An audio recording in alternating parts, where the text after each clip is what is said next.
الشيطان الرجيم بسم الله الرحمن الرحيم قال الله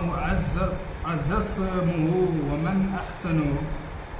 قولا ممن دعا إلى الله وعمل صالحا وقال إنني من المسلمين. ترجمہ: اور اس سے بہتر کس کی بات ہو سکتی ہے جو خدا کی طرف بلائے اور نیک عمل کرے اور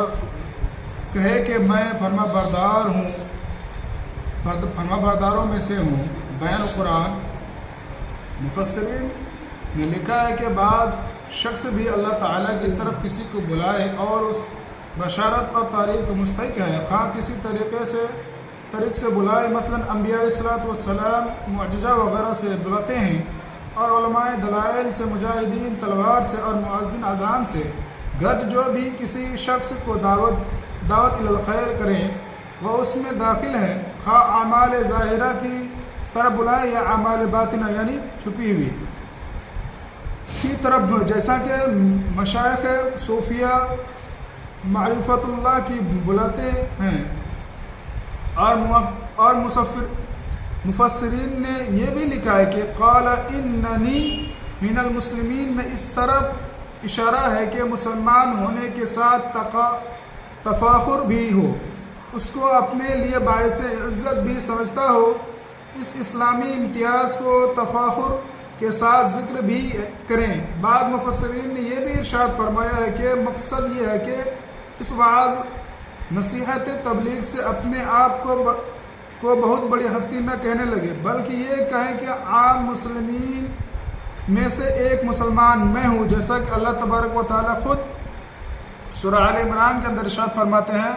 وَلْتَكُمْ مِنْكُمْ أُمَّةً يَدْعُونَ إِلَى الْخَيْرِ، کہ تم میں ایسی جماعت، ایسی گروہ اور ایسی جماعت ہونی چاہیے جو بلائے لوگوں کو. اب کس کام کے لیے بلائے؟ امت مسلمہ کی ذمہ داری اس آیت سے بھی جھلکتی ہے کہ برائی سے روکے اور بھلائی کی طرف متوجہ کرے، بلائے، اور وہی لوگ کامیاب ہوتے ہیں. یعنی جو بھی لوگ جس طریقے سے ہو، جس اعتبار سے ہو، جس لائن سے ہو، یا جس فیلڈ سے ہو، یا جس فن سے ہو، اللہ تعالیٰ کی طرف لوگوں کو متوجہ کرتا ہو اور بلاتا ہو کہ اللہ کی عبادت کیا جائے. اور اللہ کے رسول محمد صلی اللہ علیہ وسلم آخری رسول ہے، جیسا کہ نبی صلی اللہ علیہ وسلم کا ارشاد ہے میں تم لوگوں کے درمیان خوشخبری سنانے والا بنا کر بھیجا گیا ہوں. اور یوں اللہ تبارک و تعالیٰ خود ارشاد فرماتے ہیں کہ میں نے نبی صلی اللہ علیہ وسلم، یہ سورہ جمعہ کی تیسری یا چوتھی آیت ہے کہ اللہ تعالیٰ فرماتے ہیں آپ صلی اللہ علیہ وسلم کو مخاطب کر کے قوم اسلام یعنی یا یوں کہیں قوم انسانیت کو یہ پیغام دیتے ہیں کہ ہم نے تمہیں میں سے تمہاری جماعتوں میں سے ہی ہم نے ایک کو چنا ہے، اور تمہارے لیے اس کا کیا بشکل انسان نبی بنا کر کہ وہ کس چیز کی دعوت دیتے ہیں؟ قرآن کی دعوت دیتے ہیں. حکمہ وَيُزَكِّيهِمْ وَيُعَلِّمُهُمُ الْكِتَابَ وَالْحِکمہ، یہ آیت ہے کہ وہ لوگوں کو حکمت کی طرف بلاتے ہیں، کتاب کی طرف بلاتے ہیں، ذکر کی طرف بلاتے ہیں. معلوم ہوا اس آیت سے، سورہ جمعہ کے اندر یہ آیت ہے، معلوم ہوا کہ ہر انسان کے اوپر یہ فرض ہے، شرط کے ساتھ کہ وہ صاحب ایمان ہو، وہ اس درجے سے ہو کہ نبی صلی اللہ علیہ وسلم کے پیروکار ہو. کیونکہ سید ابوالعلا مودودی رحمۃ اللہ علیہ لکھتے ہیں، سورہ اخلاص کی تفسیر میں نے یوں پڑھی ہے کہ کل سے مراد یہاں پہ ڈائریکٹ خطاب آپ صلی اللہ علیہ وسلم سے ہے، اور انڈائریکٹ اس کے تابعین یعنی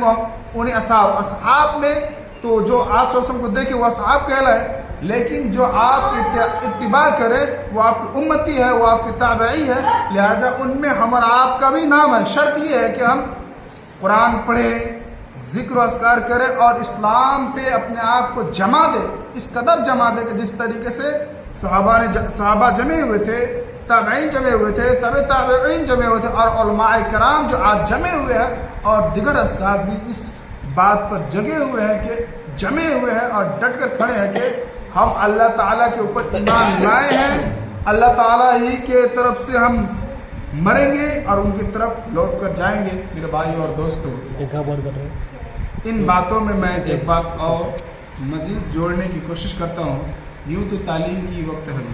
تعلیم زیادہ سے زیادہ 4 یا 5 منٹ ہوتی ہے، لیکن دلی خواہش ہے، اور یہ آپ کی بھی دلی خواہش ہوگی جو میں بھی بولنے والا ہوں، کہ آج دنیا کے اندر اسلام کو کس قدر، اسلام کو ماننے والوں کو ستایا جا رہا ہے۔ ہم جب بھی موبائل کھولتے ہیں، حقیقی معنی میں کم از کم یہ اخبار، یہ نیوز ہمیں ملتی ہے کہ فلسطین کے مسلمانوں کی کیا حالت ہے، اسرائیل یہودی کس طرح ہم پر حاوی ہو رہے ہیں۔ تو اسی ضمن میں آپ صلی اللہ علیہ وسلم کا یوں ارشاد ہے کہ تم علم میں آگے رہو، ہر چیز میں آگے رہو گے، یہ حدیث ہے، یہ مفہوم ہے۔ اور ایک مرتبہ یہ واقعہ ہے، صحیح واقعہ ہے، جو میں نے خود اپنی زبان سے پڑھی اور کتاب کو آنکھ سے دیکھی ہے، جو میں بات کر رہا ہوں کہ ایک مرتبہ یہودی اور مسلمانوں میں جنگ ہوئی اور یہودی ہار گئے، مات کھا گئے۔ تو اپنی جماعت میں سب یہودی مل جل کر بیٹھے ہوئے تھے۔ ایک مرتبہ غور سے سنیں، بیٹھے ہوئے تھے،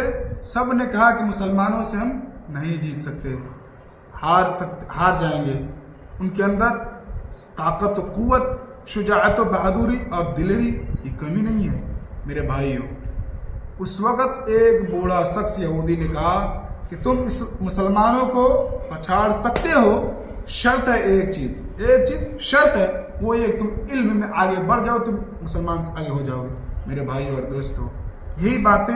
انشاءاللہ تفصیلی بات جمعہ کے خطبے میں ہوگی انشاءاللہ۔ اور اللہ تعالیٰ سے اب دعا کیجئے